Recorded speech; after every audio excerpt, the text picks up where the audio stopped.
And then I would say the next thing really to make sure you can do is have some idea of reading a map. Again, city people, when you're in the city, you like using, your mapping software on your phone, Google Maps or similar. And there's a couple of things there. There's actually a body of evidence that's starting to grow to show that completely relying on navigational devices, whether it's a phone, a GPS, a car sat nav, it actually doesn't exercise the part of your brain which is responsible for spatial awareness and navigation. And in fact, it can actually cause it to almost wither a little bit, to atrophy. And so that's an important point. If you're used to using all those kind of electronic aids to navigation all the time, you might find it harder when you don't have those than if you were used to not operating with them anyway, just in terms of forming mental maps of areas and things. That's something to bear in mind. And then the second thing to bear in mind if you're always using apps is that batteries die and reception isn't always that high. And we have this problem in the UK all the time, and the mobile phone coverage, the cell phone coverage here is better than ever, and yet you still have people having problems when they go into nowhere is that remote in the UK, which is why it's a good example, right? You go a few miles off a road, a little bit far away from a cell phone tower, and you start to lose reception. Maybe you're down in a valley.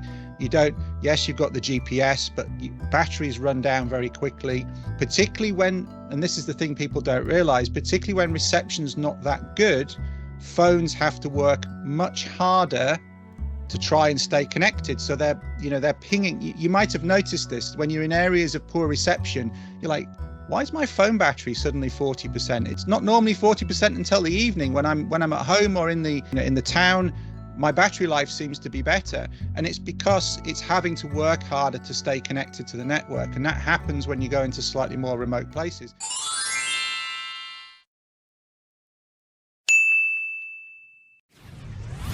Then of course, if the temperature's lower as well, your battery is a chemical reaction. Your battery in your phone is effectively a chemical reaction which creates an electric charge.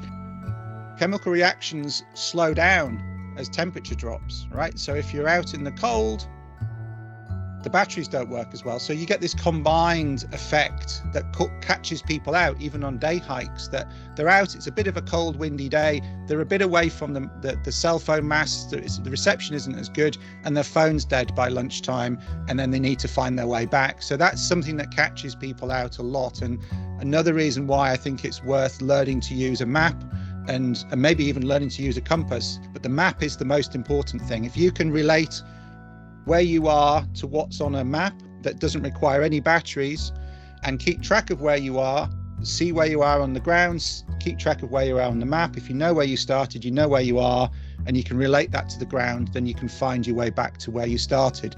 I'm not saying don't use your phone as well. I'm not saying don't use a GPS unit as well, but just having that, it's almost a survival skill, right? It's just a backstop skill that will work as long as your map doesn't get wet. So keep it in a dry, even just a plastic bag, to stop the rain.